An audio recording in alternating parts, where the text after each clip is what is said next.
Finalize a ceasefire deal before the holy month of Ramadan for Muslims. The U.S. President Biden has hinted that Israel may halt its operations in Gaza if a ceasefire deal being worked out goes through.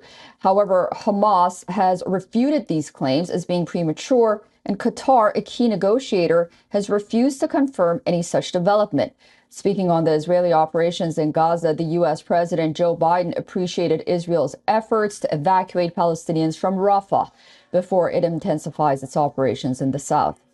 The U.S. president's statements come after Israeli Prime Minister Benjamin Netanyahu said that Israel will only be weeks away from attaining victory if it launches the Rafah offensive. U.S. Security Advisor Jake Sullivan said that Qatari and Egyptian mediators will hold discussions with Hamas to reach a ceasefire deal. Take a listen. Impacting our own military readiness. Well, I hope by the beginning of the weekend. The end of the weekend. At least my national security advisor tells me that we're close. We're close. It's not done yet. And my hope is by next Monday, we'll have a ceasefire. Currently, Hamas is reading a draft proposal for the Gaza truce talks in Paris. The draft proposal includes a 40-day pause in all military operations. It also includes the exchange of Palestinian prisoners for Israeli hostages at a ratio of 10-1. The draft also states that Hamas would free 40 Israeli hostages in exchange of around 400 Palestinian prisoners. Israel and Hamas are continuing to blame each other for the delay in a ceasefire.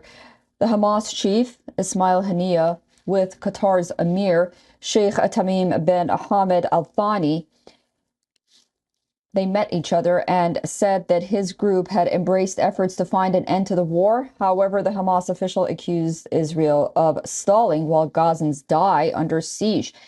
Israeli Prime Minister Benjamin Netanyahu has said that Israel was ready for a deal, and it was up to Hamas to drop demands he described as from another planet.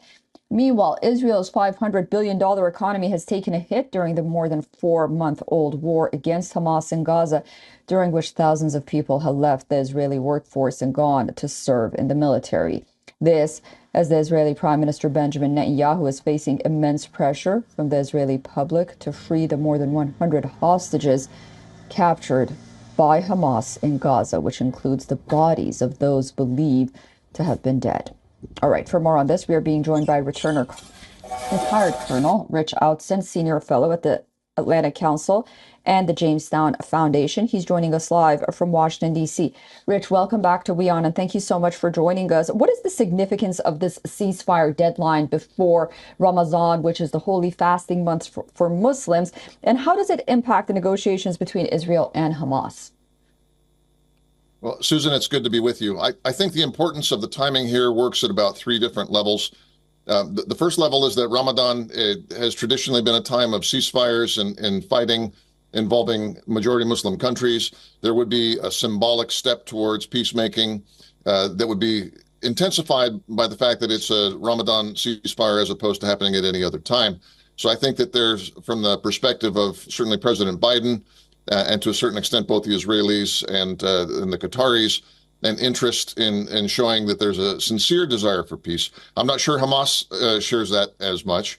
But the second thing that's critical here is with regards to the Rafah operation. Of course, Rafah is the linchpin of determining the future of Gaza and whether Hamas will continue to rule over Gaza, which it clearly wants to do, or whether the last vestiges of its control over the Strip will be removed, which is what Israel wants. The fact that this Ramadan ceasefire that's being posited comes right as Israeli forces are sort of on the cusp and maybe a week or so away from launching a major ground operation to root out the leadership, where they think the remaining leadership is in the tunnels under Rafah, is certainly a significant potential turning point one way or the other in the conflict. And the third has to do with U.S. domestic politics. There's a major U.S. primary election going on the Democrat side of course, for Michigan.